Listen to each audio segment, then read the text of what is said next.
compliance with the Open Public Meetings Act of the State of New Jersey, adequate notice of this meeting of the Atlantic County Board of Chosen Freeholders was provided in the following manner.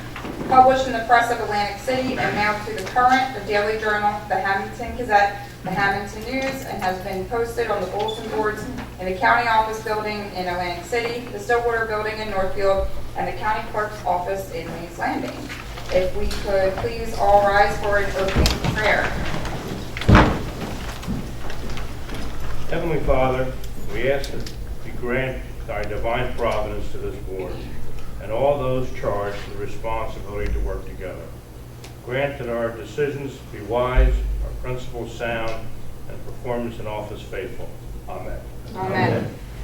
Now the flag salute. Attention, salute. I pledge allegiance to the flag of the United States of America and to the republic for which it stands, one nation, under God, indivisible, with liberty and justice for all. Madam Clerk, can we please call the roll? Bennett. Here. Bertino. Present. Corsi. Days. I'm sorry. Freeholder Days did contact me to let me know that he's out of state. Thank you. Fitzpatrick. Here. Formica. Here. Kern. Here. Risley. Here. And Gaddis. Here. Okay, you've all had the opportunity to review the minutes from the July 16th meeting, 2019. If there's no corrections, I'll entertain a motion to adopt the minutes as presented. Second. Motion and second. Any freeholder comments on those? Seeing none. Roll call. Bennett. Yes. Bertino. Abstain.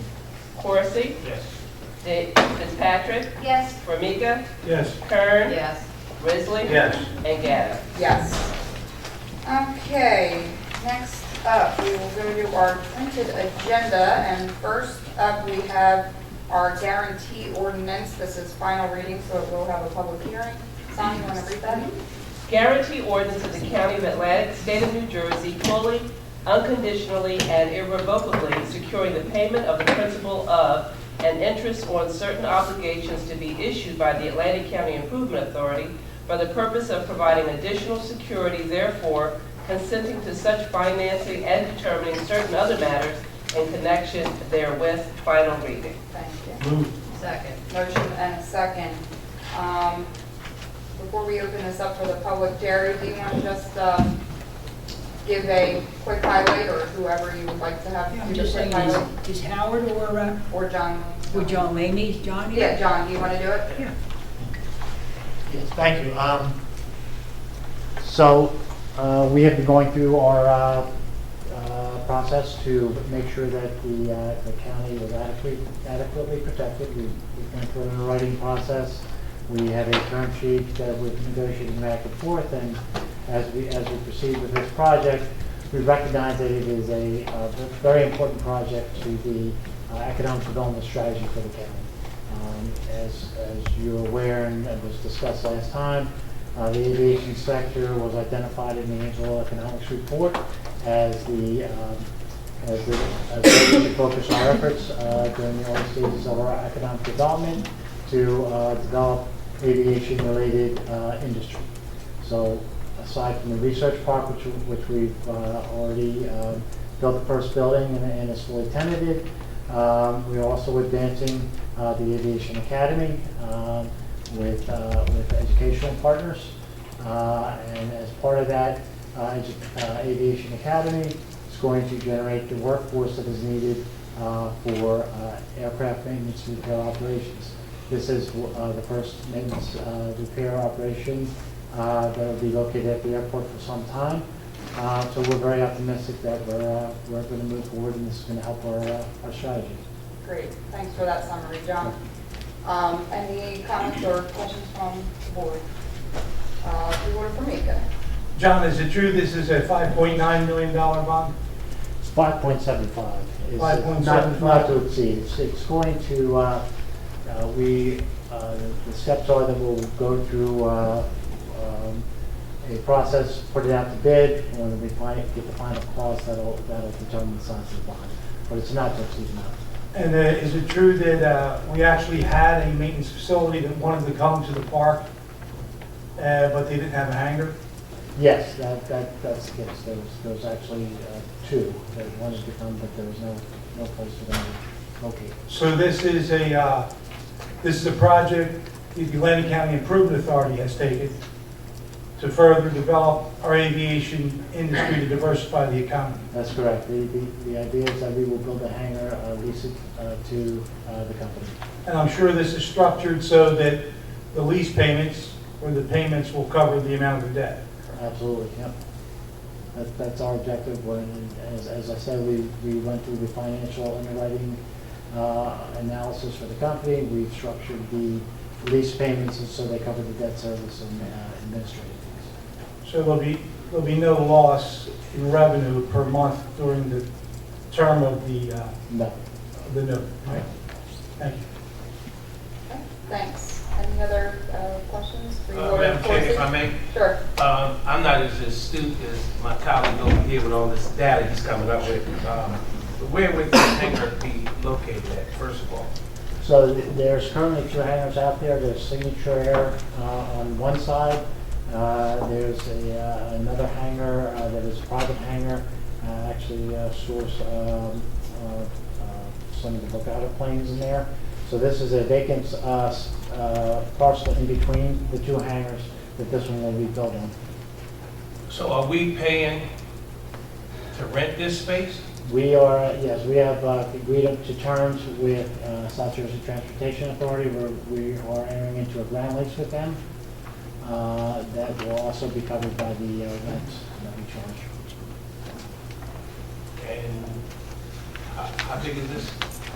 It's approximately 22,500 square feet. And you have not negotiated a price yet with SJTA? Oh, we have, yes. You have? Yeah, yes. They have a standard fee that they charge at 50 cents a square foot for a ground lease. And one other question, if I may, Madam Chair. Sure. How long is the lease with SJTA with regards to the hangar? Okay, so it is a 30-year lease with a 10-year option strictly at our discretion, and then another 10-year option at both of them. So it could be a maximum of 50 years. So it could be- And I said that was my last question, but I just want to go back to You can have what another. Freeholder, thank you, what Freeholder Formica indicated, that apparently we had, at least alleged, had someone who wanted to come there, but because they had no hangar, they were not interested in coming. Do you think once this hangar is up, they'll come back? They may, yeah, they may. There is, according to what we found and substantiated by the operator of the airport, SJTA, there's a big demand for hangar space. They just don't have the capacity to build the hangars themselves. So if they were there would be more interest. Did you indicate that the SJTA doesn't have the capacity to build a hangar? They don't have the capacity, that's correct. The money. Financial capacity. So we once again, we're floating a bond. Yep. Okay. I just want to be clear, because when I come back to the board and ask them to float a bond to rehab a building in Atlantic City, we still have floating capacity. Well, again, we're floating a bond in the name of supporting a plan that we've outlined and fostering economic development. So, I just for all of the land. I'd just like to make a comment to my astute freeholder who always sandbags that he doesn't know what's going on. He's very astute. To put this in perspective, we're building a 22,000 square foot hangar for $5.7 million, as opposed to renovating about 10,000 square feet in Atlantic City for $13 million. We're not floating that bond. Okay. All right, let's stay on this comment here. All right, any other freeholder questions on it? Okay, seeing none, thank you, John. We will go ahead and open this up to public comment. This is a public hearing on this guarantee ordinance. Come on up, state your name for the record. Hey, my name's Michael Price. I'm a resident of Ecuador Township. How you doing? Okay, Mike. Nice to see everybody out here tonight. It's a beautiful room, spacious room. I'll keep it to the Please do, agenda. thank you. Question: the Port Authority of New York and New Jersey.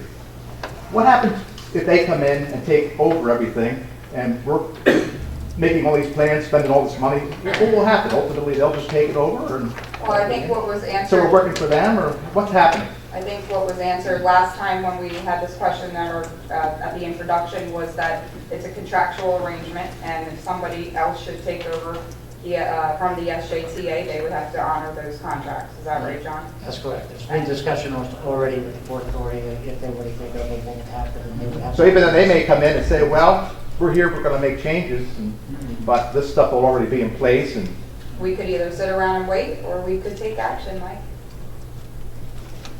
okay, thank you. Thanks. Okay, any other members of the public wish to speak? Okay, seeing none, we'll close the public portion on this item. And with that, we will have a roll call vote. Madam Chair, before you do. I'm sorry, yes, Freeholder. If I may, John, what is your estimated time that this will start? And then, once this thing is up, I hope it's not something that's gonna be sitting there after we did put 5.7, hoping and praying we get someone that'll come in for a hanger. No, the company that we're negotiating with, and as I said, we're very close to finalizing the deal terms. They would like us to move as quickly as possible, and we anticipate that they will be occupying in October of next year. Thank you. Thank you. Okay, thanks. All right, any other Freeholder comments before we vote?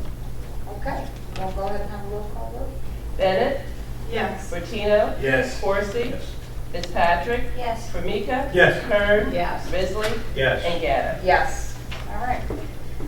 On to ordinances. First one is one for final reading as well, and we'll have a public hearing, number 12.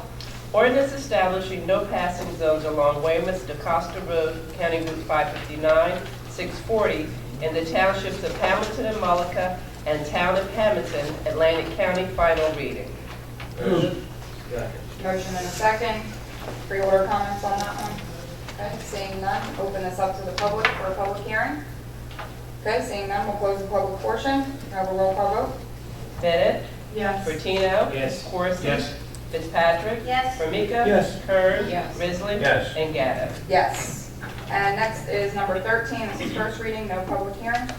An ordinance amending provisions of section 4-64.10 of the Atlantic County Code entitled Advisory Boards to increase the membership of the Cultural and Heritage Advisory Board from 9 members to 11 persons, first reading. Move. Second. Motion and second. Freeholder comments on that one. Madam Chair, I'm going to support it on first reading. I'm just concerned, I'm not concerned, I'm just wondering why we're going to go from 9 to 11. But, who's the chair? Gary can tell me later. I'm going to support, you can tell me later. I think some of us would like to know. That's a good question. Jerry, do you want to explain any of that? Yes, as you voted not too long ago on doing the master plan for culture and heritage. One of the recommendations from the individual doing the consultant doing the plan suggested that we increase the size of the board, and so that's what we've done. Thanks, Jeff. Okay, any other freeholder comments on this one? Okay, seeing none, we'll have the roll call and introduction. Bennett, Yes. Bertino, Yes. Corsi, Yes. Fitzpatrick, Yes. Formika, Yes. Kern, Yes. Risley, Yes. and Gaddis. Yes, and before we move on to resolutions, we want to make a couple acknowledgments. I think Charlie Garrett just walked out of the room, but Charlie, I'm saying hi to you from SJTA, so we appreciated him being here today, and I did see our county executive popped in for that discussion as well, Dennis Levinson, so thank you. And clerk from Northfield, thank you so much for hosting us here today. We have been moving our meetings around all over the county in an effort to bring government to the people. This one brought it about a half a mile down the road from where we actually meet on a regular basis. So if you got here okay, then you can definitely get to our other meeting location just as well. So feel free to join us. County executive, I mentioned you. Did you want to say anything while you're popping your head in here? I just wanted to compliment the Board of Freeholders for the extraordinary job that you do day in and day out. And the reason we're financing that, Mr. Price, is because we can. We've been frugal, Same thing as the Stockton University, which is a state university. We could do that because we have the money at no expense to the taxpayer. And aviation is the future of this county. And we're going to make sure that this, because we didn't just build a building, we built an industry in the future. So I want to thank you for the cooperation of this Freeholder Board. Thank you. Thanks, County Executive. Okay, we'll move on with the rest of our agenda. Resolution 465. Grant application to the New Jersey Transit for Senior Citizens and Disabled Residents Transportation Assistance Program, amount not to exceed $490,516. Move. Second. Motion and second. Freeholder comments on that one? Comments from the public? Roll call vote. Bennett? Yes. Martino? Yes. Corsi? Yes. Fitzpatrick? Yes. Formica? Yes. Kern? Yes. Risley? Yes. And Gatto. Yes. 466. Grant application to the New Jersey Transit and the United States Department of Transportation for Section 5311 funding pursuant to the Federal Transit Act, amount not to exceed $150,000. Second. Motion and second. Freeholder comments? Comments from the public? Roll call vote. Bennett? Yes. Martino? Yes. Corsi? Fitzpatrick? Yes. Formica? Yes. Kern? Yes. Risley? Yes. And Gatto. Yes. 467. Grant application to New Jersey Transit and the United States Department of Transportation for Section 5311 funding pursuant to Federal Transit Act 300 in the amount of $331,368. County cash match $110,456. Move. Second. Motion and second. Freeholder comments on that grant? Comments from the public? Roll call vote. Bennett? Yes. Martino? Yes. Corsi? Yes. Fitzpatrick? Yes. Formica? Yes. Kern? Yes. Risley? Yes. And Gatto. Yes. Sorry, I'm on the wrong page. I think we can combine and adopt all of our Chapter 159s. You can. Second. Okay, so that's a motion and second for 468 through 477. Any questions from the Freeholder Board? Okay, comments from the public? Roll call vote. Bennett? Yes. Martino? Yes. Corsi? Yes. Fitzpatrick? Yes. Formica? Yes. Kern? Yes. Risley? Yes. And Gatto. Yes. 478. Professional services agreements with various architects, engineers, designers, and other professional consultants for the 2019-2020 pool on an as-needed basis for Atlantic County Facilities Project, amount not to exceed $750,000. Second. Motion and second. Freeholder comments on that one? Comments from the public? Roll call vote. Bennett? Yes. Martino? Yes. Corsi? Fitzpatrick? Yes. Formica? Yes. Kern? Yes. Risley? Yes. And Gatto. Yes, I think we can combine and adopt all the date amended agreements, 479 through 483. suggestion don't do that. These are all different contracts. Okay. different vendors. All right, then 479. Amended agreements with various architects, engineers, designers, and other professional consultants from the 2013-2014 pool to extend the termination date, no additional cost. Move. Second. Motion second, freeholder comments. Comments from the public, roll call vote. Bennett? Yes. Bertino? Yes. Corsi? Yes. Fitzpatrick? Yes. Formica? Yes. Kern? Yes. Risley? Yes. And Gatto. Yes, 480. Amended agreements with various architects, engineers, designers, and other professional consultants from the 2015-2016 pool to extend the termination date, no additional cost. Move. Second. Motion second, freeholder comments. Comments from the public, roll call vote. Bennett? Yes. Bertino? Yes. Corsi? Yes. Fitzpatrick? Yes. Formica? Yes. Kern? Yes. Risley? Yes. And Gatto. Yes, 481. Amended agreements with various architects, engineers, designers, and other professional consultants from the 2016-2017 pool to extend the termination date, no additional cost. Second. Motion second, freeholder comments. Comments from the public, roll call vote. Bennett? Yes. Bertino? Yes. Corsi? Fitzpatrick? Yes. Formica? Yes. Kern? Yes. Risley? Yes. And Gatto. 482. Amended I'm sorry, agreements yes. with... I didn't say yes. Oh, I'm 482. sorry. I was on a roll. I know, I'm like, Amended agreements with various architects, engineers, designers, and other professional consultants from the 2017-2018 pool to extend the termination date, no additional cost. Second. motion second, freeholder comments. Freeholder Fitzpatrick. I think it's important to say, since we have some company today, that the Budget Committee goes through all of these expenditures in detail prior to this meeting.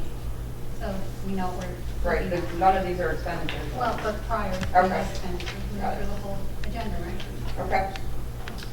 All right, any other freeholder comments or questions? Okay, comments from the public? Okay, roll call vote. Bennett? Yes. Bertino? Yes. Corsi? Fitzpatrick? Yes. Formica? Yes. Kern? Yes. Risley? Yes. And Gatto. Yes, 43. Amended agreements with various architects, engineers, designers, and other professional consultants from the 2018-2019 pool to extend the termination date, no additional cost. Second. Motion second, any freeholder comments on those? Comments from the public? Roll call vote.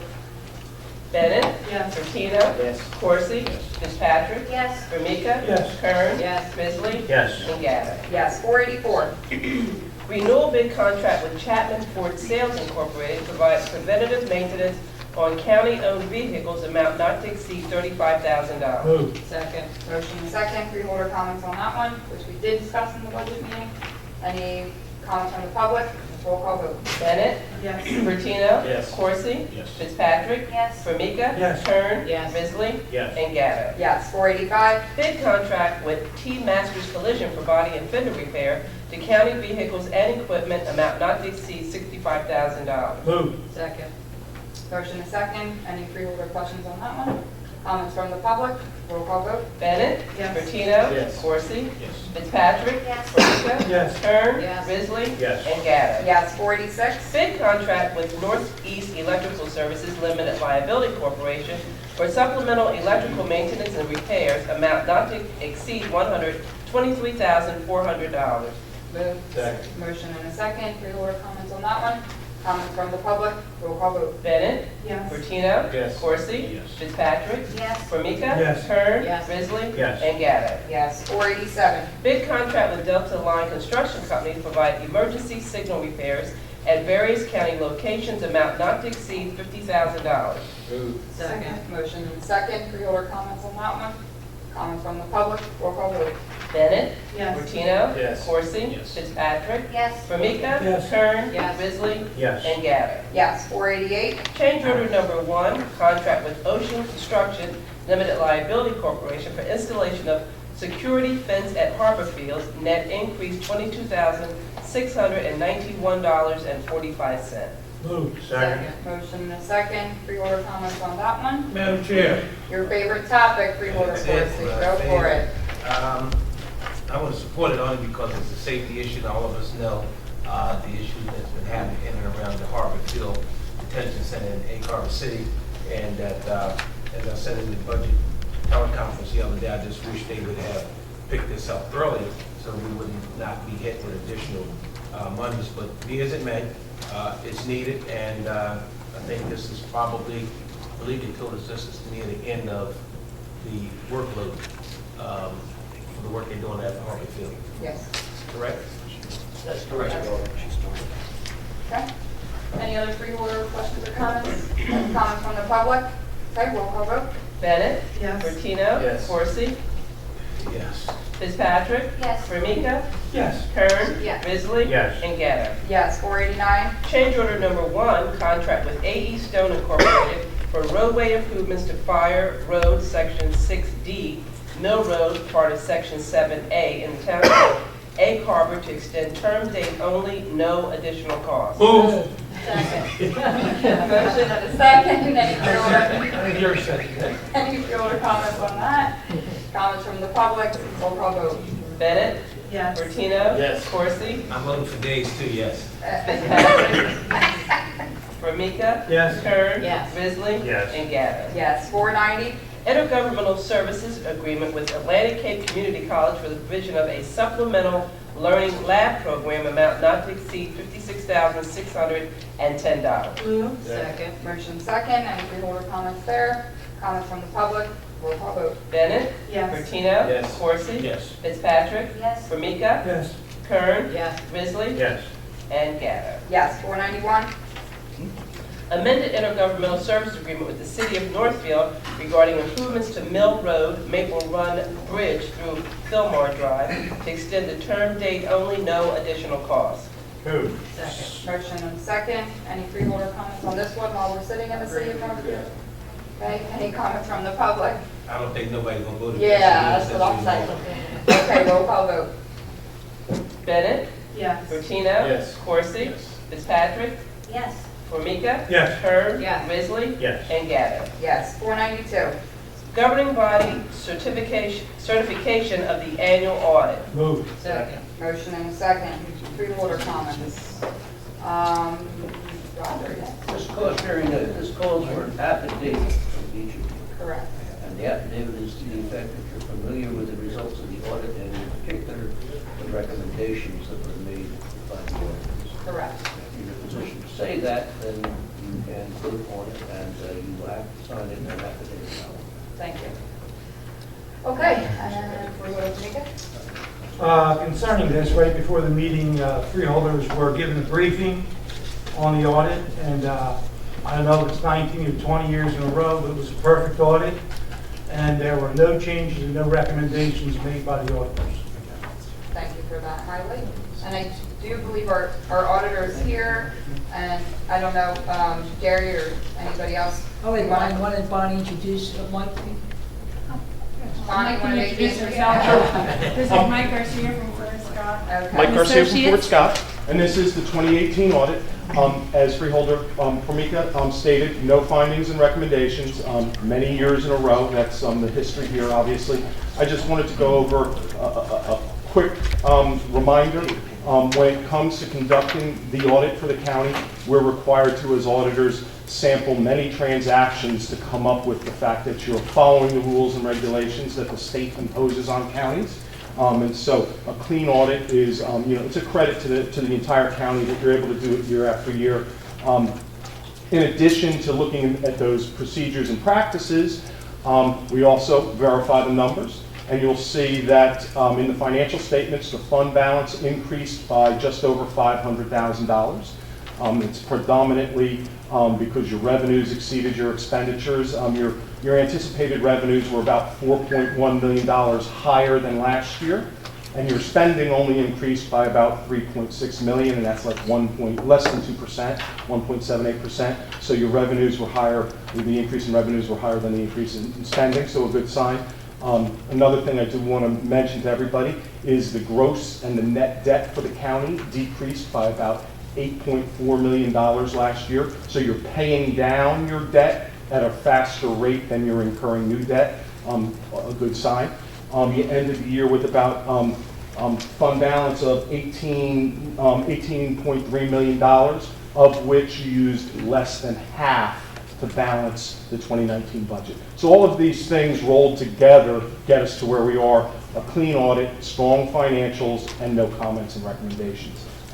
And we did go over in detail in committee with more details than that, but I'm once again, it's always happy to be able to present and report a clean audit. So if you have any comments or questions for me, I'd be happy to answer them. Madam Chair? Well, Freeholder Risley? Yeah. Would you please go over for the sake of the public our bond power, bonding capacity Sure. here in the county? I think that's important. The bonding capacity, the state of New Jersey imposes a cap on counties for the amount of debt that you're allowed to incur. And that cap is 2% of your equalized values. For Atlantic County, the maximum amount of debt that you would be allowed to incur is $649 million. You currently, or as of December 31st, 2018, the net debt of the county is $148 million. So you are $501 million below the state's cap on debt, $500 million. So you are well below that 2%. Your calculation comes out to 0.457. So less than 0.5% of the equalized values when you could go up to 2. So once again, a tremendous amount below the debt cap. And once again, that all rolls into what we said about strong finances. The spending is increasing at a slow rate. The debt is decreasing. Your total debt as compared to the state requirement is very, $500 million below that rate. So all very good indicators of strong financial management. Thank you. And I think something that you mentioned in the sessions that we had should absolutely be noted, and that is we don't get here easily, and we don't get here by accident. We get here because we have amazing staff and administration doing the work day in and day out to make sure that we have policies, procedures, practices in place, that we're following the guidelines that are imposed upon us, and that we're planning long-term into the future. And so I think on behalf of the entire board, to the administration members that are here, we just want to say thank you for all of that work that you do day in and day out. So thank you. It is definitely noticed. And I'm sorry, Freeholder Regina, did you raise your hand? No, okay, sorry. All right, any other Freeholder questions or comments on the audit? Okay, anything? How many more years on your contract, Mom? 2. 2 more. Yeah, right. This is our first year. I just asked, I mean, after you did a good job, I just asked. Don't get nervous. All right, anything else that you wanted to add, Mr. Griffin? Madam Chair. Other than to say, it's always a pleasure working for Atlantic County. Thank you so much. Thanks. Freeholder Corsi? Madam Chair, I did not make the meeting this afternoon. I was briefed on it, and I will take the recommendations from our attorney and also from the audit that there has been no findings, and I will take you at your word. And I know once you vote yes, you have to sign the affidavit. But heretofore, I've been very pleased with your findings, and I'm not giving you the kudos, I'll be honest with you. I give it to Bonnie and them. I report it. I don't, they do it. I report what happens. So you're exactly right that they deserve the kudos. I just report what I That saw. was just inside. Yep. You did a good job. Freeholder Committee? Thank You can ask him how many years is on his contract. you. A whole lot. Okay. All right, You know something I don't so know? that was, we had presentation, we had Freeholder comments. We'll open it up to the public. Any questions from the public on the audit item? Congratulations on such a successful audit to all Superintendent involved. John Keenan Galloway. Thank you. And County Executive No, Levinson? as county executive, I always tout the fact that we've had 19 perfect audits, now it's 20. And my wife always cautions me that you never get a headline when you have a perfect audit. As soon as you have some material deficiencies, you're going to have a banner headline as if it was an assassination. So once again, we're very, very proud, and I couldn't be prouder of my team that we put together who work hard. You have a $212 million budget, and not to find any material deficiencies is a yeoman's task. And thank you very much. A hearty thank you is in lieu of any boost in your pay. Thank you, County Executive. And we're happy to work with you on the budget as well. Okay, any other comments from the public? Okay, seeing none, we'll have a roll call vote on the annual audit. Bennett? Yes. Bertina? Yes. Corsi? Recommended, yes. Fitzpatrick? Yes. Formica? Yes. Kern? Yes. Risley? Yes. And Gatto. Yes. Thank you so much, Mr. Griffin. Okay, 493. Agreement with Stockton University for the provision of college interns to Atlantic County, no cost. Motion in a second. Freeholder comments on that one. Comments from the public?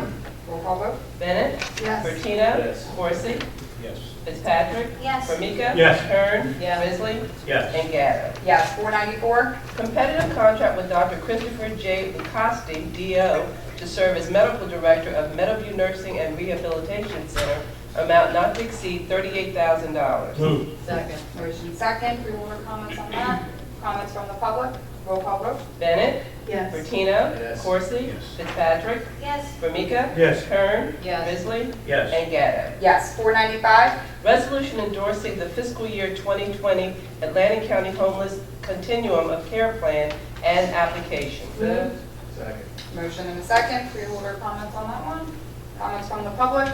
Roll call vote. Bennett? Yes. Bertina? Yes. Corsi? Yes. Fitzpatrick? Yes. Formica? Yes. Kern? Yes. Risley? Yes. Gatto. Yes, 496. Appointment of Celeste M. Fernandez to the Atlantic County Cultural and Heritage Advisory Board for a term to expire on July 31, 2022. Motion Second. and second. Freeholder comments on that. I don't see Celeste here. No, okay. Any comments from the public? Okay, roll call vote. Bennett? Yes. Bertino? Yes. Corsi? Yes. Fitzpatrick? Yes. Formica? Yes. Kern? Yes. Risley? Yes. Gatto. Yes, 497. Reappointment of William Reinhardt, Stephen C. Fiedler, Michael A. Hogan, and Elmer C. Ripley to the Atlantic County Parks and Environment Advisory Commission for terms that expire on July 1, 2022. Second. Motion second. Any freeholder comments on that? Any of those appointees here? Any comments from the public? Okay, roll call vote. Bennett. Yes. Bertino. Yes. Coursey. Yes. Fitzpatrick. Yes. Formica. Yes. Kern. Yes. Risley. Yes. And Gatto. Yes, 498, suspect. Reappointment of Sonia G. Harris as clerk to the Atlantic County Board of Chosen Freeholders for a 3-year term. Moved. Second. We have a motion and a second. Let's vote quick before she says no. Any freeholder comments on Oh, that? absolutely. Y'all not gonna move too fast, me.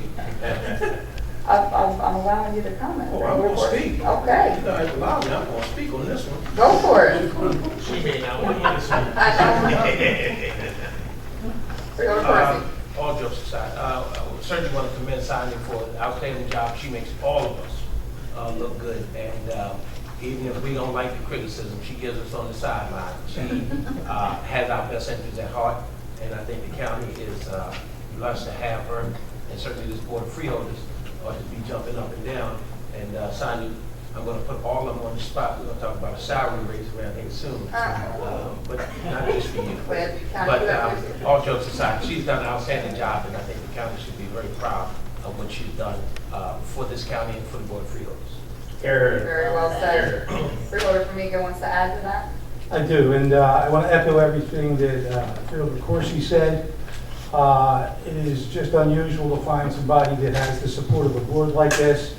And I did lobby for a raise once Ernie Corsi became a freeholder, but it was denied on frugality. Any other freeholder comments? Freeholder Bertino? Just as a thank you, I know she's heard this from the board members before, but from the day I came here, your professionalism always impressed me. Your ability to always be on target with, especially keeping the freeholders straight in the freeholders office. And through the years, you've proven that you go above and beyond for all of us. It's a tremendous thank you for your efforts, really. It's well appreciated. Okay.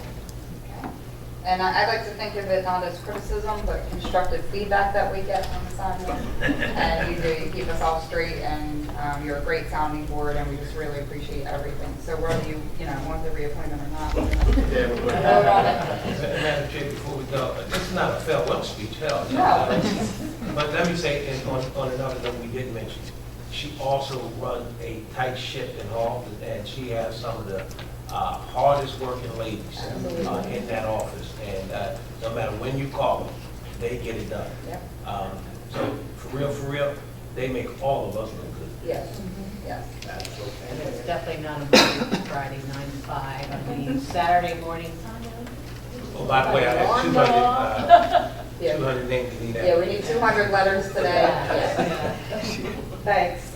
Okay, that's enough from us. Anybody in the public want to comment on Sonia? Please stand and say your name. Excuse me. I just wanted to congratulate Sonia that you seem to ride the divide that's occurring, in society. So I just want to congratulate you. Thank you. Peggy, can you state your name for the record? Excuse me, my name is Sue Sandman. No, I'm just joking. My name is, it's a long-term joke.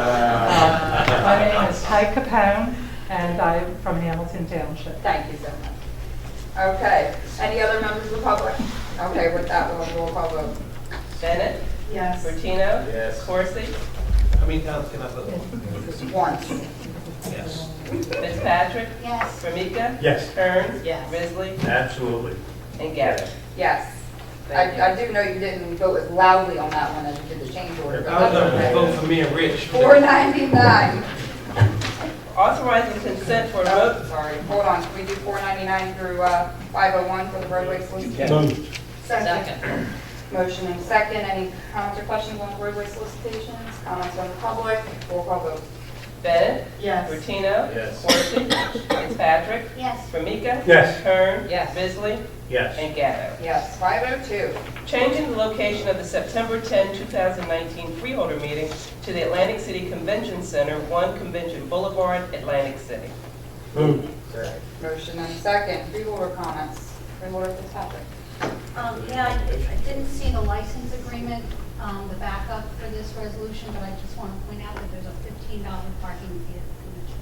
Okay. Thank you. Thanks. And I have to recuse. Okay.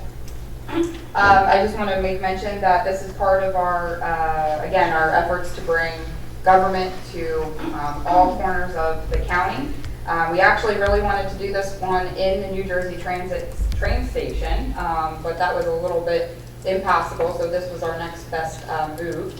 And the reason we're doing that is last September we were in a much different place with New Jersey Transit than we are today, and we will highlight some of the work that we've been doing with New Jersey Transit over the last year, which is all good things. And so I'm going to encourage each of our freeholders and the public to ride the train to the meeting instead of paying for parking and driving. And you know, really, we want to bring awareness to the great work that's going on with New Jersey Transit, and the fact that we are now a year later and we're still up and running and going strong so far. So, and you can get a free jitney, that's right. Thank you for mentioning that.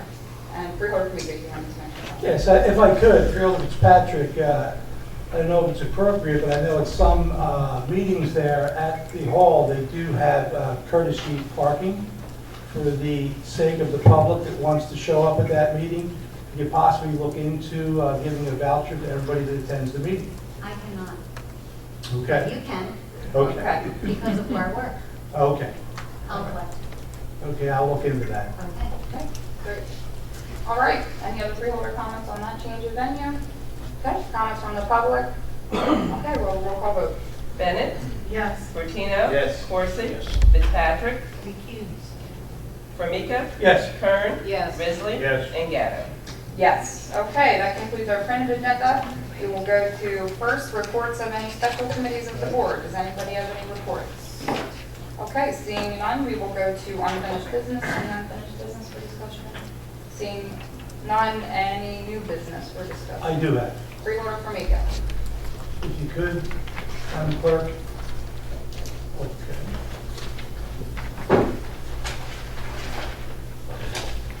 I just would like to make the board aware of something. If you could pass these out.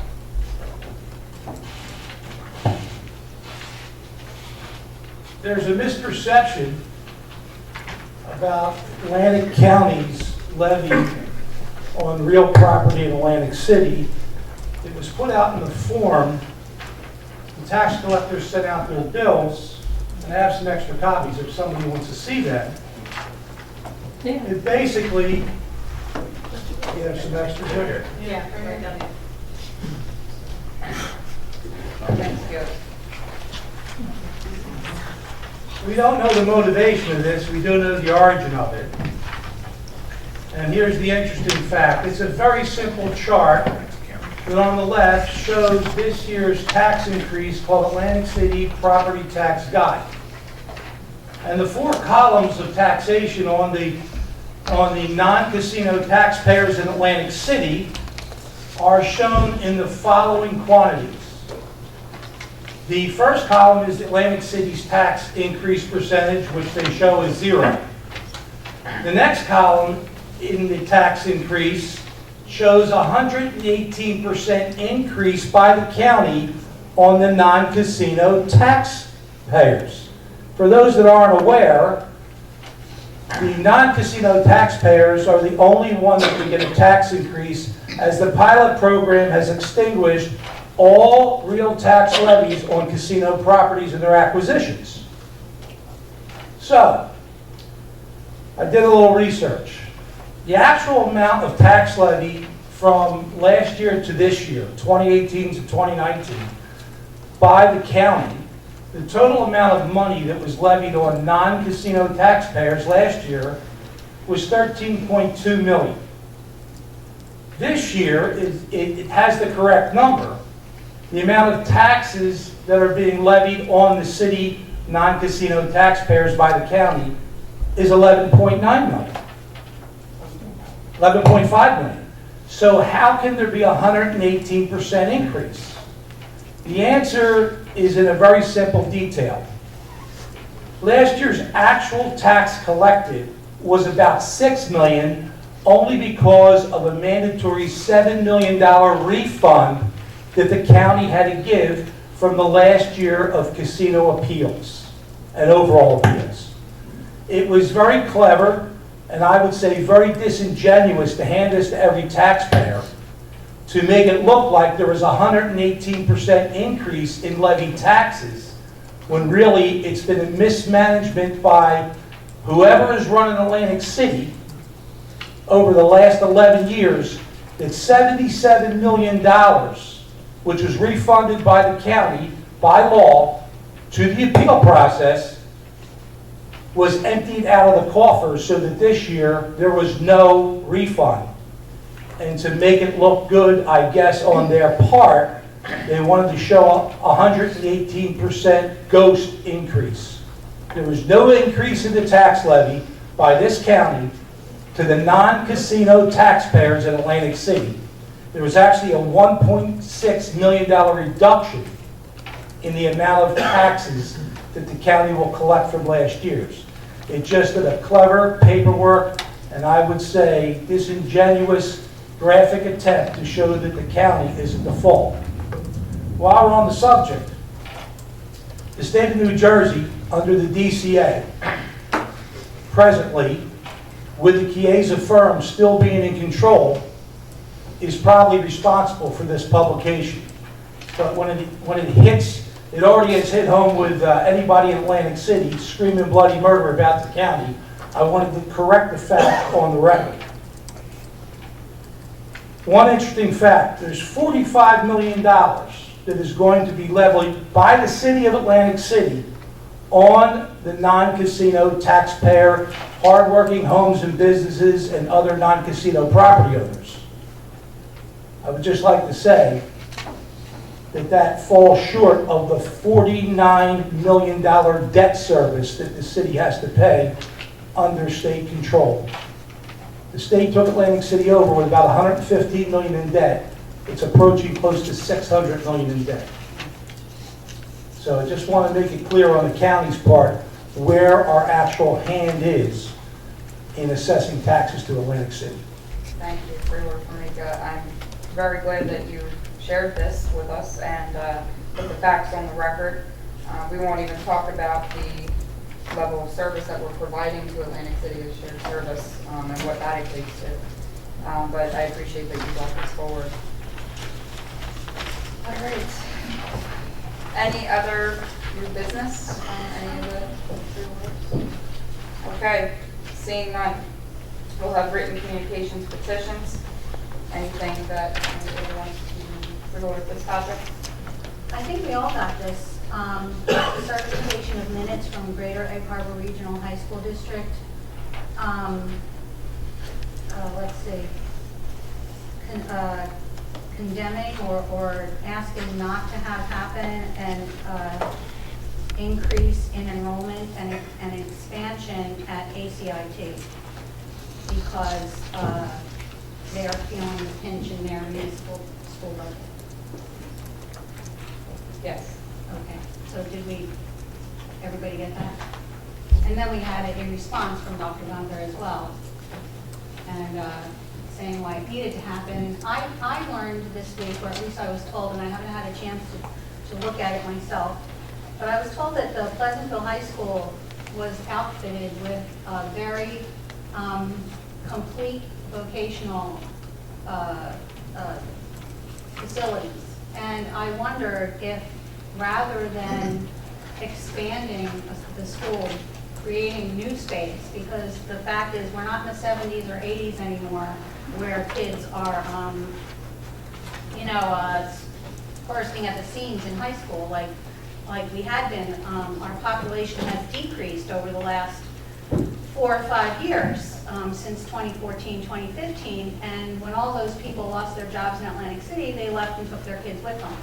School population has decreased. We're even short frontline workers in Atlantic City. Hotels can't rent at capacity because they don't have people to clean rooms. But anyway, I don't understand, and I agree with this certification of minutes, that I don't understand why we are continually adding on to this school when the other high schools in the county are suffering. That is no, okay? Thank you. You're welcome. Madam Chair, if I may. Yes, Freeholder Corsi. I would concur with my freeholder in terms of we received correspondence from the Greater Egg Harbor School District, and I believe this is something you talked about a year ago, Madam Chair. However, I made the statement, and I made it Saturday, and I'll continue to make it. One thing about it, we can't tell folks where to send their kids. I know it's a strain on other municipalities, but we can't tell them. They have a right to send the kids wherever they want, to send their kids to school for educational reasons, bullying reasons, whatever the case may be. And it leaves a hardship back on other municipalities. I think what we ought to be talking about is that how do we get the high school to implement some of the programs that ACIT is implementing now, and maybe that would keep kids in their neighborhood high school. That's something we need to be looking at. Also, I want to say that my colleague Karen Fitzpatrick, I heard you made a statement the other day about perhaps not separate, but splitting Pleasantville School into North and South, some going to Mainland Regional and some going to Absegam. I would agree that we need to figure out a way to get programs into the schools, whether it's Atlantic City, Pleasantville, Egg Harbor, whoever the case may be. I do not agree separating Pleasantville school districts, and some of Mainland Regional and some Absegami, because now we're basically opening up a can of worms. And somebody's got to pay for that school that just got built, and the taxpayer is still paying for that new school in the city of Pleasantville. So I don't agree with you saying you should split the school and send half this side and the other that way. I think what needs to be done is that there need to be more communications between ACIT and the superintendents of the various schools. As everybody knows, AppSeeking wants to pull out of Pleasantville for whatever reasons, and I think some of us know why they want to pull out of Pleasantville. And I believe it's about 38 kids from AppSeeking going to Pleasantville. And I'm told that the numbers is like $18,000 per child that's going to Pleasantville. Again, if the state grants AppSeeking its wish to withdraw from Pleasantville, that would be a negative impact on the school district, because that funding will no longer be going to the city of Pleasantville. Just like when kids from Atlantic City, Pleasantville, etc., goes to ACIT or to a charter school, that money follows those children. And so it leaves a negative impact on the district itself. But how do we solve that problem? And we would agree that the ACIT is a county high school. However, before my time, and I believe Frank Formica at the turn of the century, him and Denny Lavison was here when it was just for VOTEC, and it was for grease and being mechanics and was it plumbing and electrical and all that stuff, and it grew into this big thing. I think they do an outstanding job, but it's still a hardship back on the local municipalities. So I think what needs to happen is that superintendents, in conjunction with the county superintendent, all of them need to get together and come to a meeting of the minds, or as we would say, have a come to Jesus meeting. Because at the end of the day, these municipalities are going to feel the crunch, whether we like it or not. But they're leaving in big numbers. So I think, if I read it right, and Mr. Gunther's here, I think Atlantic City sent about 350 kids to ACIT. I think Pleasantville somewhere around the same. I could be off a couple of numbers. That's a big hit, just in those two districts alone. So I don't have the answer to it, but I think my suggestion would be that these school superintendents, and I got that same letter from the Greater Egg, and they raised some serious concerns, but I'm reminded there was a referendum that passed, and Mr. Gunther can correct me if I'm wrong, Madam Chair, if I may. You're still in the planning stage, and nothing's been approved statewide in terms of building or receiving, what are y'all getting, $50 million? Madam Chair, may you answer that question? since it's directed to him, you can't answer, you're not the superintendent. Yeah, I understand. I'm just concerned about getting into a full discussion when it's not a published agenda item. But my colleague raised the issue, so I think we have a right to have that answer. And I have a response to Freeholder Corsi as well. Okay. Bill, just confirm the number, not a whole dissertation. Oh, no, I want the whole dissertation, because I don't want to be misled. And my question was simply, Madam Chair, was, what are the numbers? How much it is that you applied for? And that was my question, so I want that would require a long dissertation. Okay. In November, the voters of New Jersey passed $500 million in the Securing Our Children's Future Bond Act. Of that amount, and we're not sure exactly the amount, but of that amount, what is being discussed is about $275 million would be available for 21 county vocational schools to expand programs, since the 21 county vocational schools, like ACIT, have 2 applications for every 1 seat that's available. So we are in the planning stages of applying for a grant that would supply 75% grant funding, which is 35% more than a county would ever be eligible for. And we have not applied for anything because the Department of Education hasn't put the application out yet, but we are in the planning stages for that grant. That's where it stands right now. Thank you. But I think it failed in Atlanta. Okay, and when we get to Just gotta public put that out. comment, you guys can have your, No, I'm not doing that. You get the identification of the man that just spoke, please. I think Freeholder Corsi introduced him as Bill Gunther, the superintendent of ACIT. Thank you, I didn't hear that. So my question. Hold on, Freeholder Fitzpatrick wanted to make a comment. Yes. So what I'm trying to do is brainstorm, because clearly this situation cannot continue as it is. Something new has to be done. And I do want to say that ACIT is doing a fantastic job, and one of the best things about it is its diversity. It's a mix of kids from all socioeconomic backgrounds and levels, and I think that's fantastic. And what we need in our county is more of that. And so I would even throw out there that maybe we have a countywide high school system. Just brainstorming. Somebody's got to come up with some new idea and see what sticks on the wall. Thank you. Freeholder Corsi, did you want to? Did you say countywide high school? I did. That's what this is? District. I think District. he means District, district. okay. Like magnet schools, like a science Gotcha. school, like a liberal arts school, like an art school. So My- kids can go where they want. Okay, well, that's called choice, but I hear you. My question would still be to Mr. Gunther, have you reached out to have meetings with superintendents of various schools? Yes, we meet on a monthly basis. I made a presentation at the April meeting, and I didn't make a presentation, John? Phil, please keep it directed here. I made a presentation at the April meeting. In fact, I made a presentation before the Freeholder Board, the same presentation that was made to the superintendents.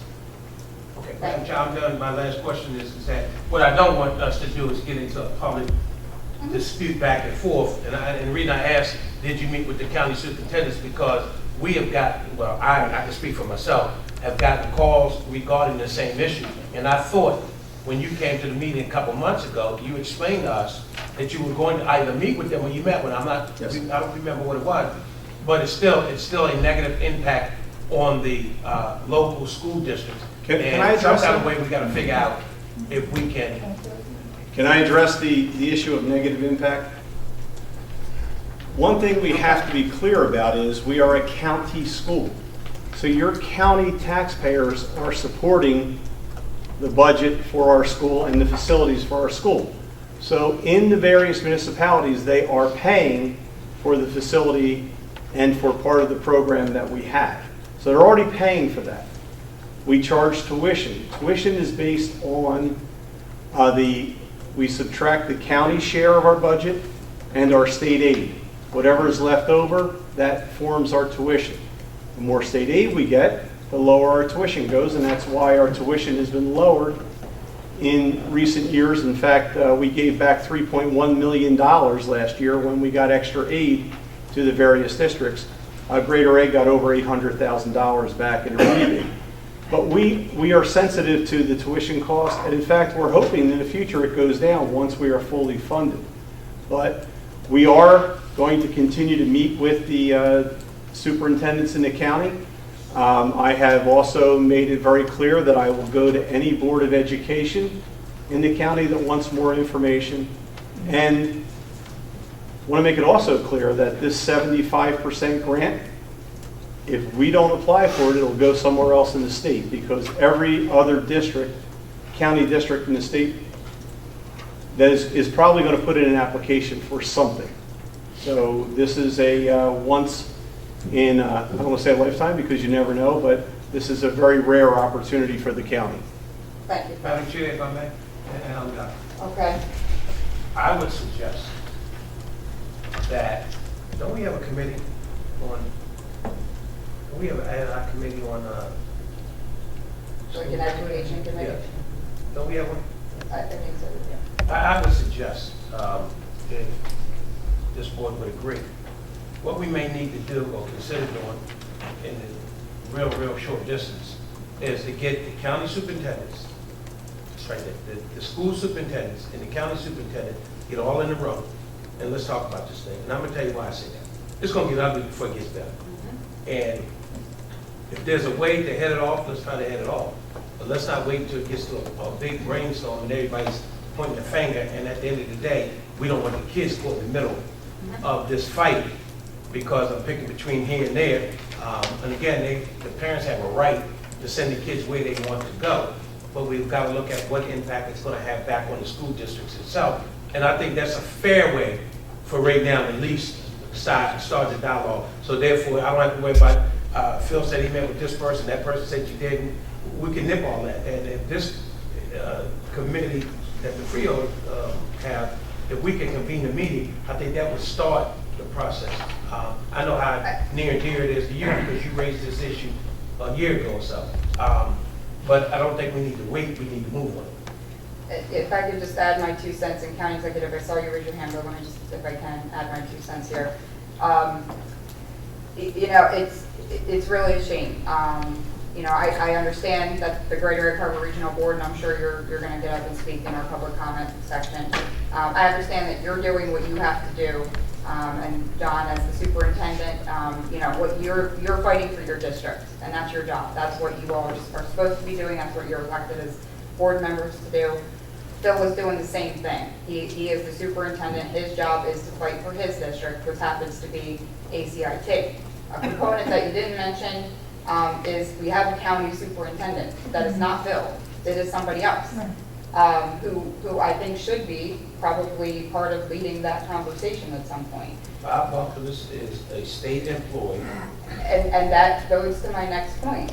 Another reason that we are going to get into, you know, this potential conflict, and that we have 2 letters from 2 different districts, is because the state has failed to properly fund school districts. They have failed to come up with a solution for funding school districts. And they are the ones who dictate how county vocational schools are funded, how county vocational schools have to budget, how non-county vocational schools, regular high school districts, have to be funded and budgeted. They are the ones that are putting this predicament on us. And I think at some point, somehow, our legislators, state legislators, need to be engaged in this discussion, because it really behooves them to be able to make change. And I don't disagree with getting together and having a discussion and brainstorming ideas, but they're the ones who make the law, not us. That's right. It may be them, but guess what? We have a responsibility to try to get. I'm not saying that we don't. I told you I wanted to just add my 2 cents on the topic. That's my 2 cents. 3 cents. 3 cents. County Executive, I'm sorry. Yeah, thank you. Try to put it in perspective. I understand the dilemma. If you have a class of 25 pupils, and 5 of those children leave your class, they go somewhere else. The money follows those 5 children. Now the teacher still is getting paid the exact same amount of money for 20 children as they were for 25 children. That's the inequity here. And it's almost like the days of old Rome. The emperor was watching the gladiators fight each other. And really the culprit there is the emperor having the slaves. One is going to kill each other, or perhaps neither or both. The bottom line here is, as Amy said, it is the state's responsibility to have funding not come out of your property tax. Just about every other state in the country understands that. You go to North Carolina, your property tax is $600. You're living on a lake with 5 bedrooms. How come? Because they figured out a way to fund schools. Here, they have us fighting with each other over the funding. The money follows the kids. You have a charter school, which you could say the ACIT is. Those kids leave, the amount that the taxpayers have to pay is the same. If that teacher's making $70,000 a year, they're going to make $70,000 a year, whether there's 15 kids in that class or 20 kids in that class. And that's the inequity. And they have us fighting with each other. What we need to do is get our state representatives to understand that they get a decent funding formula. We're successful here in the county, as the freeholders know. 3,000 counties in the country. What do they do, Bonnie? Find out, Jerry. What do they do? Come back with a report to me.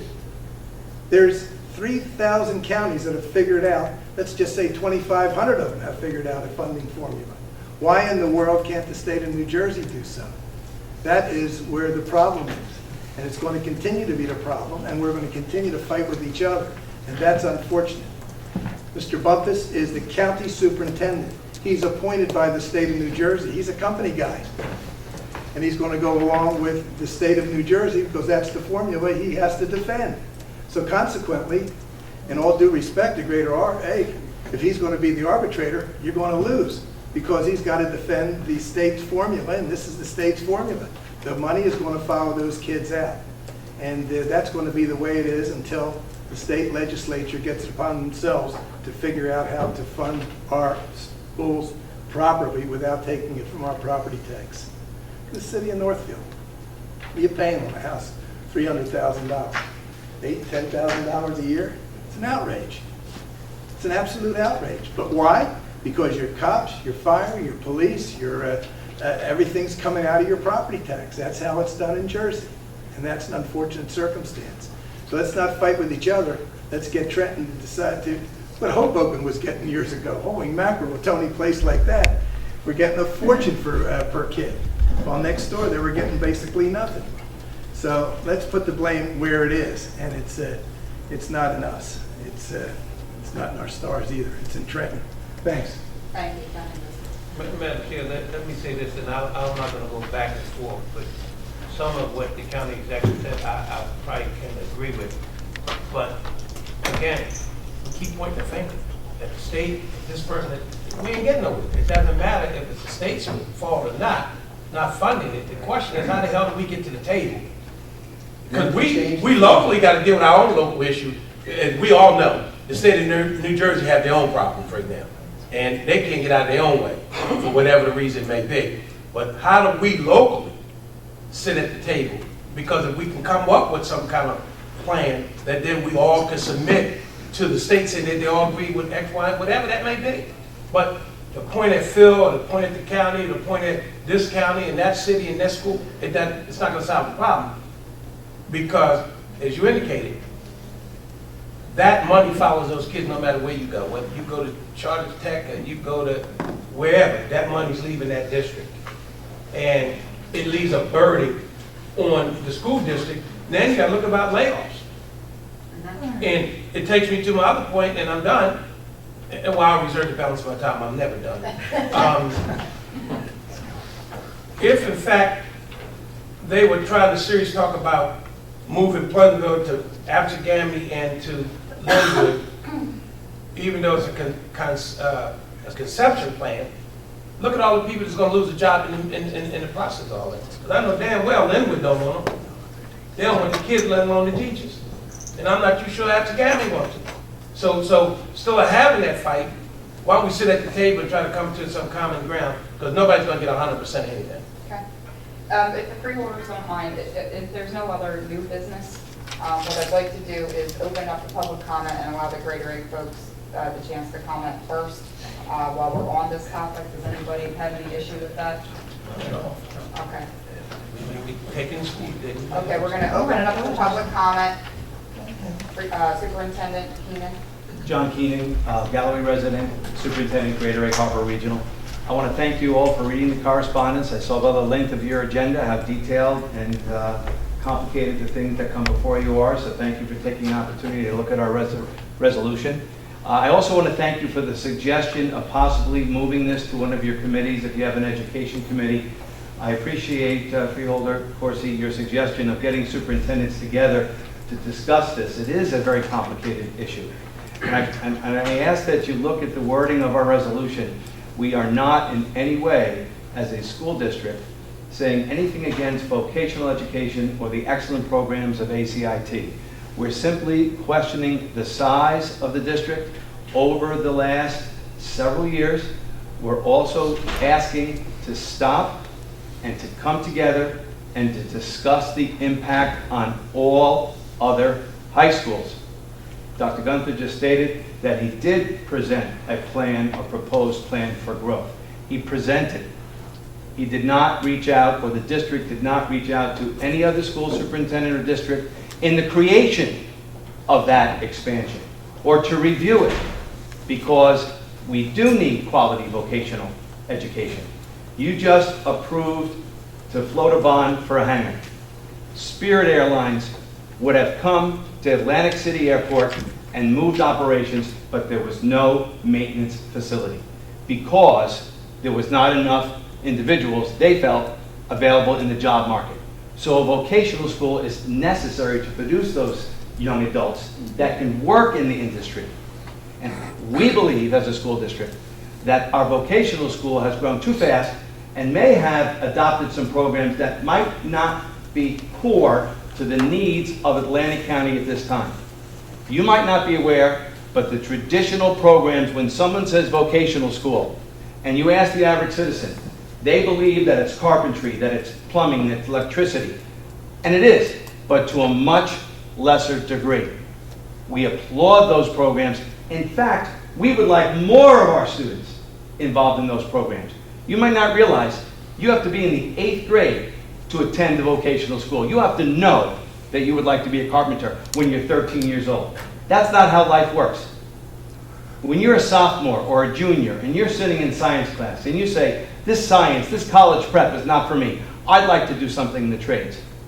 Our vocational school is not available to them, and we've lobbied for 5 years for an open door policy. This is not solely on tuition. The tuition is set, we will pay the tuition. Choice is important. It is our responsibility as a school district to keep our own schools, to keep our own students. This resolution is saying, slow down. ACIT may have lost its vocation of producing high-quality trades for our students. In fact, their expansion does call for some of that, and we applaud that. Although the state bond was not supported in Atlantic County, we too want state dollars to be kept here in Atlantic County. And we too want the vocational school in our county, the exceptional programs, to benefit from those funds, but in a smart way that complements the needs of the county and the other districts. Not just continuing to grow unchecked, because that's what's been happening. So the resolution says, please stop and talk to others and work as a county to grow properly, to renovate and add programs to the existing facility, and to watch the numbers. Thank you. Thank you. Okay, does anybody else from Greater Egg, or is the superintendent speaking on all of your behalf? They knocked me out. Okay. But I did have another issue. Sure, we'll open it up to the public for any public comment now. All right, great. Thank you. I have a property on Main Street in Mays Landing. Again, my name is Heidi Capone, Mays Landing, New Jersey. There's going to be a bridge repaired. And is that true? That is correct. Okay, are they closing the road? Not the road where your business is. It's not down past the... We're talking about the Cottonville Bridge. I don't know, I looked for a name. There wasn't The like a Cottonville name. Bridge in front of the dam. Okay. Atlantic Dam. Okay, they're gonna fix that bridge? Correct, replace it. And are they shutting down traffic on that road? Well, there will be I was just- signage that will stop through traffic, as I understand it. But we have had numerous conversations with the county about ensuring that their signage indicating that businesses are open and you can travel down to where the construction will be, Okay. to support those businesses. Okay, so do you know how long the bridge will be closed for? The estimate was 18 to 24 months, Okay, and but we have not gone to bid for it yet at all. Oh, all right. That's correct. So when are you estimating that this might occur? We don't have a closure date In yet. a year, in 6 No, months? I think we believe it'll be by the end of the year. By the end of the year, we'll go out to bid sometime September, October, and we'll get the bids in, and we'll start the process. As you remember, the utilities are on the existing bridge. We need to build the bridge to house the utilities. Then we will replace the Cotton Mill Bridge. Okay, so 18 to 24 months. Prior to this, was that communicated to the property owners on Main Street? This has been discussed for a very, No, but very, was anybody notified by mail of anything that was occurring? I'm not aware that there was a requirement to. Well, I can tell you, anything that I've ever have to do with a property, I have to communicate to my neighbors, certified letters. I didn't get any notice. I was hearsay in which I heard. So, Well, we made a presentation at the township committee meeting as well. well, you have the meetings on the same night as my school board meetings, so Okay, well, they're online, you can watch the videos. I think it's prudent, as a resident, I have to, when I do anything, I have to communicate to my neighbors. And let me, Matt, if I may, we need to just know from the county administrator, the engineer, have they been notified? We just got to chase. Yes or no? Have the residents been notified? We've been, well, here's that. We met with city council representatives. Correct. We met with the Chamber of Commerce. So Our understanding from the meeting, and then we went back, we had a meeting with what would be the mayor, councilperson, freeholder chair, Okay, so you're Chamber of saying Commerce. it wasn't communicated to the You residents? asked the question, let me Okay, finish. He's please. not answering. He is answering. So- Let him answer He's the question. dancing around whether we were contacted. So, My question was the residents contacted? no, because normally we don't normally do that. We met with the chamber, we don't, so you understand, there'll be all kinds of ads once in the paper that we will, once we go out to bid, we get the bids in, we will have a start date. We will have all kinds of ads, we will have posters, we will have variable message boards telling everybody in advance, way in advance, usually 2 to 3 weeks, that the work is going to start. So we've done that. I mean, I don't So know you're what else telling to me, do. for example, Yeah. for example, in Atlantic City, the planners on the board, if somebody's going to build something or have a hearing, Yeah. within a 200 feet radius, that person has to be notified. You're telling me the county doesn't do that? If they're seeking a variance, is when the 200-foot notification is required. Yeah. No. I'm either repairing the bridge, I'm doing some kind of work out there. So somebody's got to be notified of the inconvenience or the objection. Freeholder for Corsi, here's the Freeholder issue. Corsi, Main all due Street- respect, I'm sorry, Jerry, but Yeah. all due respect, this has been a very highly discussed topic with Township Committee, with the Bays Landing Merchants Association. Neither that I'm on. I am not on either of those committees. Okay. But hold on, just so you understand, so if you're getting back to so what happens now is once somebody bids this contract, and they're in every single contract, the contractor is required to go to every house to explain what will happen. So for example, on Main Street, you have Main Street and you have Mill coming in. The contractor, because that road will be closed off just before the bridge, so there'll be no way to get around to see, for example, to see the dam. Contractor will be responsible to put a message in each one of the businesses and whatever homes are there. There'll be something from the contractor saying, the work will be started, and there'll be a detour at the end of the street. So That's it's the normal something similar process. to Port Republic, when we close Yes, that bridge off, correct? absolutely. Every one of those households have been told. Yeah. I think it would have been prudent because if you're going out to bid, that means you already have the specs. And myself, I would have communicated, I'm always amazed at what they do up in New York City, how they're able to build additions, repair bridges without closing things, because they know how it's going to impact the residents or a business. And I know this because I've had to drive to New York City when I have a child. And they never close off anything. And I think that is part of the bid. I would have given, my opinion that if they could do construction by closing off part of the bridge and repairing one part and just keeping that avenue open. Well, I'm not an engineer, neither are you, Andy. So my point is that I would have liked to have input. They're going after this. That means it's already been decided. I just wanted to share that.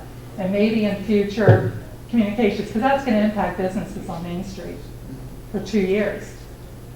So I'm a little disappointed. Just Thank wanted you, to let you know Peg. that. I just wanted to, what I was chiming in to say is it's not a repair, it's a replacement. It is a complete replacement. Every single thing is coming out, including what's in the water. So, Well, I know they just did Lincoln Tunnel. They Okay. shut off half of Lincoln Tunnel and that's in the river. all right. So they were Just able to was fix fixing that the word and didn't shut repair, off the access to replacement. New York City. All right. Any other members of the public wish to comment? Bill Gunther, come on up. Are you actually part of the public? Yes. Okay. Phil Gunther, Brigantine, New Jersey. I want to comment on, as the superintendent as well of ACIT and the Special Services School District. First of all, there's some terms being thrown around that perhaps are not correct. We are not a charter school, we are a public school. We are established under the same statutes that govern public schools. So we are a county-wide public school.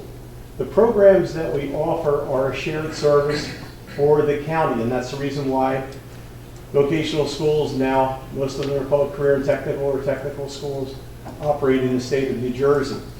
And as was said, we are a very diverse school. We have students from all over Atlantic County. And I certainly appreciate the concerns that Greater Egg has. But remember that you're a representative for the entire county, and we take students from all of those school districts. The financial impact varies greatly. In some instances, it may save a district money in many instances, to send students to us on a full-time basis. And we are providing opportunities for students they would not receive in their home school districts because of the nature of our programs. The programs have changed since the school was built in 1974. Some of them are still there. Cosmetology, electricity, carpentry, plumbing, those programs still remain intact. Automotive technicians. But even though the names are the same, the programs have changed dramatically over time. In fact, our auto students and our cosmetology students over a 4-year period can barely get in enough hours to qualify for the exams that they take at the end of that time. And for those of you who remember, the shared time vocational schools for the entire county was a problem. Students couldn't get to the school. Students from Atlantic City and the western part of the county had a difficult time getting to the vocational school. They were on the bus 4 times a day. And they were also being called back when their programs weren't finished for state testing and not able to return based on the results of the state test. We are a comprehensive school. We do all the academics as well as the technical programs. And certainly we would look to address some of the issues if we could serve shared time students in the future. But it is a trend that statewide is almost completely done at this point. But I want to tell you that the other part of this equation is right now we're serving 1,700 students, 1,700 families from Atlantic County. We have another 400 families probably this year are disappointed because they couldn't get in because we don't have space. Now, even with any type of expansion, We will not be able to serve all the students who apply to our programs. We just do not have enough room or enough resources to meet all of their needs. But this is about providing opportunities to kids. And it's about providing what students want to do and what families want to do in the long term. We have to be very careful when we talk about this. You can't talk about denying an opportunity to a young person based on the lack of enrollment in a particular district. If you do that, I think you're really coming down on the wrong side of what we're supposed to be doing as a school district and as a county. So I just wanted to add that. Thank you. Thank you, Phil. Any other members of the public wish to comment? Since those statements were made, I had to get up and say something, okay? I want you to just consider a couple of things. I would like you, in this meeting, I think that's a great suggestion, and I like what Mr. Levinson said, but that's long-term.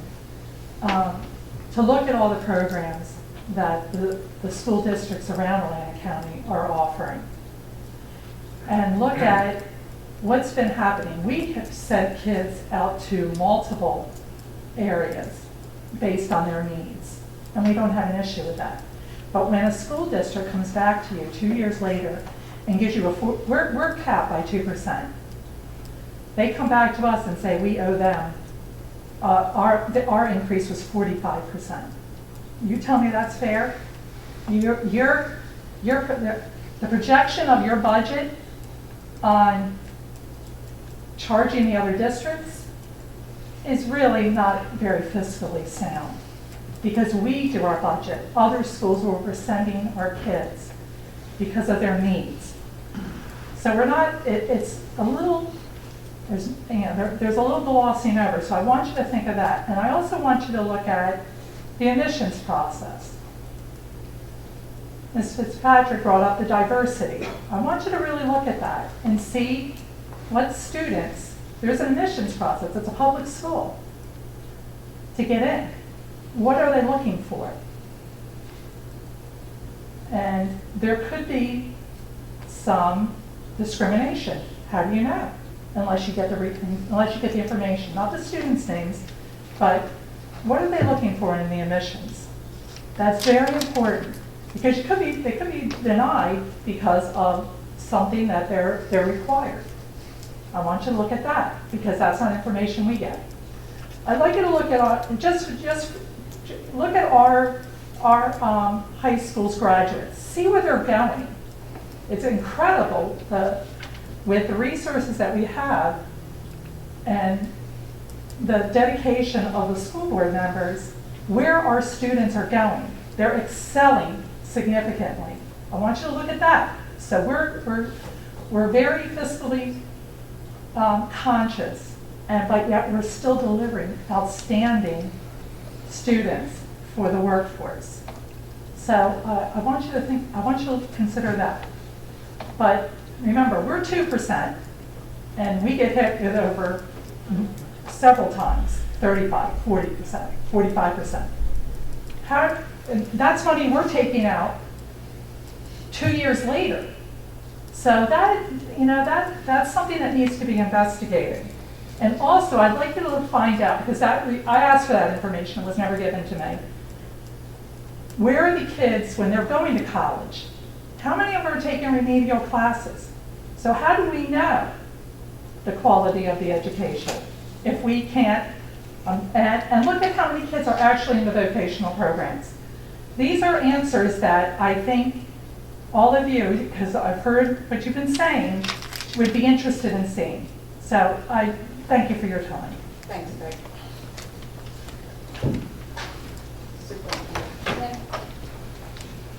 Thank you, John Keenan. Just my comments before were during your new business, but also I'd like to say a few more things.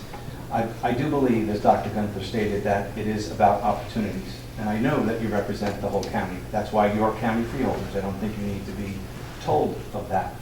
We, as a school district at Greater Egg Harbor Regional, represent Galloway and Hamilton, two very large municipalities, as well as Egg Harbor City, Mullica, and Port Republic has a similar seat. So we're well represented with comments, and especially as a board, when we made such a resolution. And the vocational school district is a public school. And yes, some are disappointed that they might not be admitted. But there is an application process. It does seem a contradiction that a public school has an application process that asks for discipline records. How is that? Any other high school in the county has a student that shows up their door, we take them. You come from Alabama, we take you. I don't care what grade you're in. You come from Haiti, we take you. There's no application process. Yet there's an application process for a public school. Talk about disappointment of students. Talk about the equity of involving different kinds of students of different ability levels when you're 13 years old. There's no interview process, there's no essay necessary. It's an application process that needs to be re-examined. Why not lottery? Why not pull students from a lottery? That seems to be fair. Talk about a diverse group of students, you'll have that. Because you'll have not just ethnic diversity, you'll have socioeconomic diversity, and you'll have differences in ability level of all students. Because every public school must educate the student.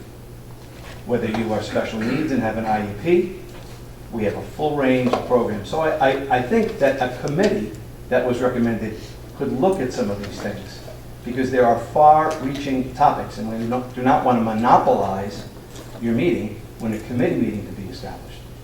But just when something is presented, I think it's important to present another side. Thank you. Thank you. Any other members of the public wish to speak? Okay. Oh, Mike, you come up. Yeah, my name's Michael Price. I'm a resident of Ecknover Township. Hello again. I agree with what he's saying. You should put together some sort of a committee to address this, and then bring back whatever the findings may be so that we can all hear what's going on with it, because clearly it's going to need a lot of work. Something that I'm glad that we're aware of and that was brought to our attention this evening, because I had no idea what was going on here and how involved this was. So, good work. Another topic I have for housekeeping, I guess more than anything, is recently there was a bill put into law. The bill is 2858. It's regarding badges that freeholders have, and city council people and so on and so forth. Are you aware that now they're illegal to have in your wallets? So, you have badges in your wallets? Nope. You don't? Okay. Just so you know, that there was a law put into place that elected officials are no longer allowed to put a police-type badge in their wallets. I think the law, from what I understood, they're not going to distribute those badges anymore, but I didn't know that we couldn't, I mean, I don't have mine, but I didn't know we couldn't carry it.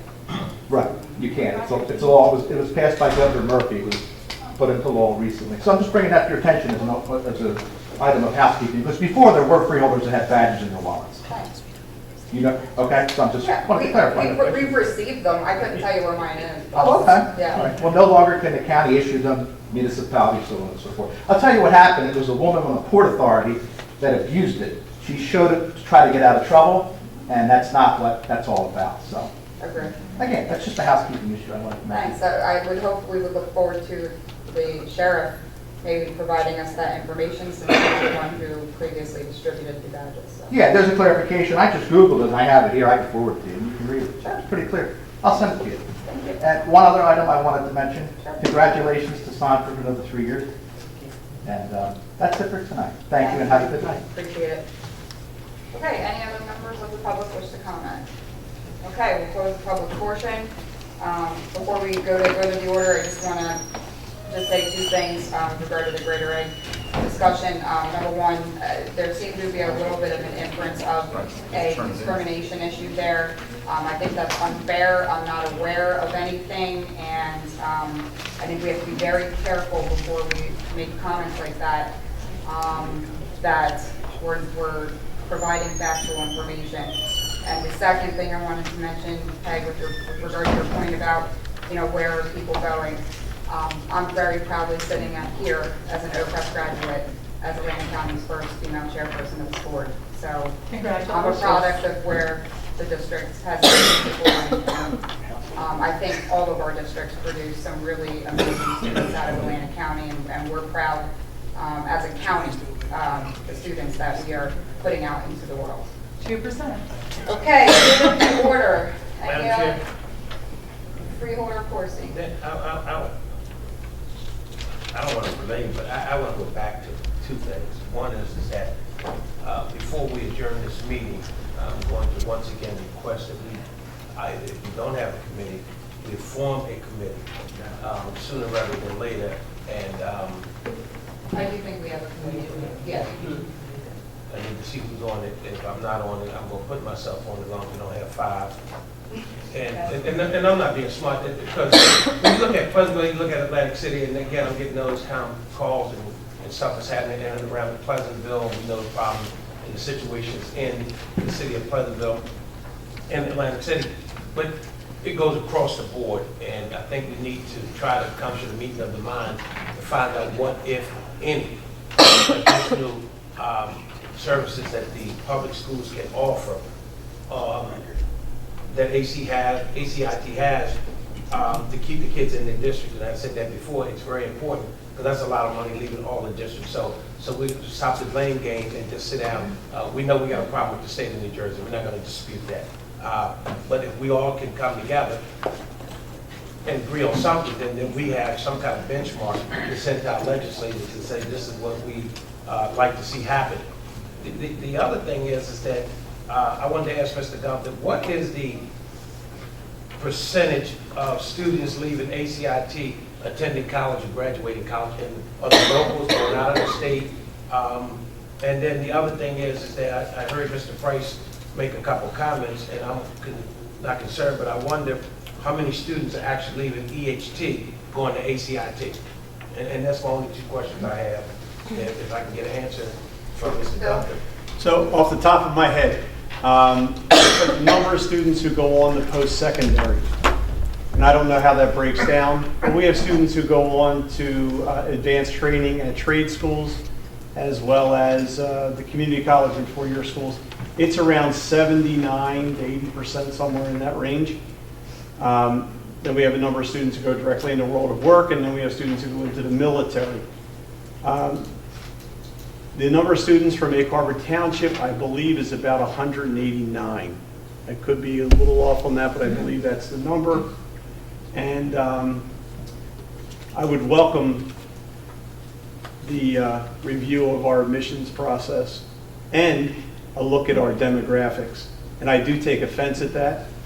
There is, I can assure you, no discrimination going on if you look at the demographics of our school. The other point is, the admissions process,